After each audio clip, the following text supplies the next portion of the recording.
Hi friends, இன்றைக்கி எங்கள் வீட்டில் என்ன சாப்பாடு தெரியுமா? காத்தால நான் ரொம்ப எக்ஸைட்டடாக இருக்கேன் சாப்பிட்றதுக்கு. என்னன்னு காமிக்கிற பாருங்க.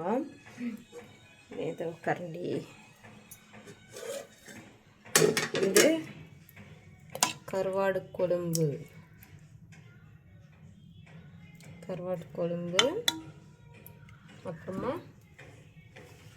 அப்புறம் வந்து மாங்காய், அப்புறம் கம்மங்கூழ்.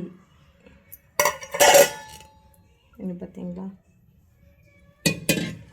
இந்த காம்பினேஷன் வந்து ரொம்ப நல்லா இருக்கும். நீங்கள் யாராவது ட்ரை பண்ணியிருக்கீங்களான்னு சொல்லுங்க. இப்போ நான் அதை குடிக்க போகிறேன்.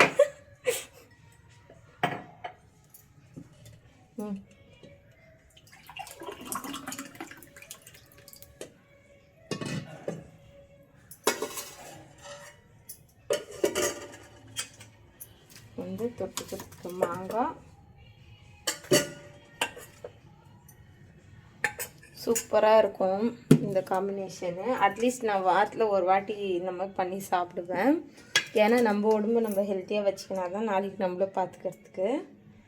அப்புறம் இது கூட வந்து கொஞ்சமாக கருவாடு போட்டு கருவாடு மொச்சக்காய் குழம்பு. இது ரொம்ப சூப்பராக இருக்கும் இந்த காம்பினேஷனு. உங்களெல்லாம் விட்டு சாப்பிட்றேன் நான். பார்த்தீங்களா?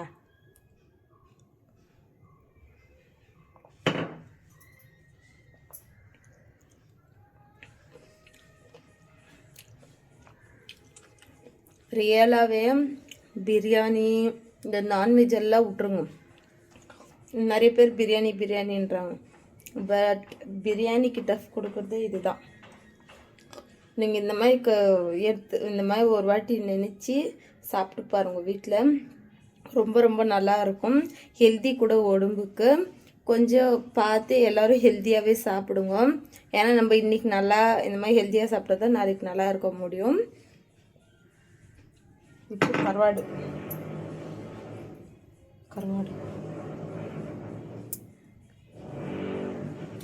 ஐயோ நிஜமாலுமே வச்சுக்கவே முடியாது இந்த காம்பினேஷன்.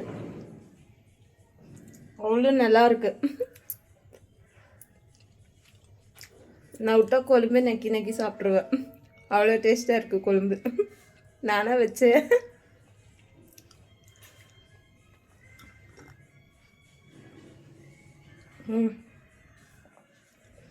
இனி ஆடி மாதம் வரை ஸ்டார்ட் ஆகும். அம்மன் கோயிலில் வந்துட்டு இந்த மாதிரி கொடுக்குவாங்க. நான் எங்கன்னா பார்த்தேன்னா கூச்சமே பட மாட்டேன், போய் நின்றுவேன். ஏன்னா எனக்கு ரொம்ப பிடிக்கும் கோயிலில் கொடுக்குறது. அது அவங்க எப்படி செய்கிறாங்கன்றதெல்லாம் தெரியாது, ஆனால் அவ்வளோ டேஸ்ட்டாக இருக்கும் சாப்பிட்றதுக்கு. நீங்கள் கூட அந்த மாதிரி சாப்பிடுவீங்களான்னு சொல்லுங்கள். நிஜமாலுமே நான் வச்சேன்னு சொல்லலை, இந்த குழம்பு அவ்வளோ டேஸ்ட்டாக இருக்கு. அதுவும் இந்த மாங்காய் கூட கடிச்சு சாப்பிட்றதுக்கு செம்ம டேஸ்ட்டு.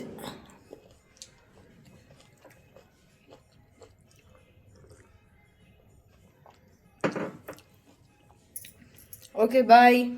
இன்னும் நிறைய வேலை இருக்குது எனக்கு. ஆடி மாதத்துக்கு எல்லாம் வீடு க்ளீன் பண்ணணும், பூஜை சாமானெல்லாம் கழுவணும், நிறைய வேலை இருக்குது. Okay bye.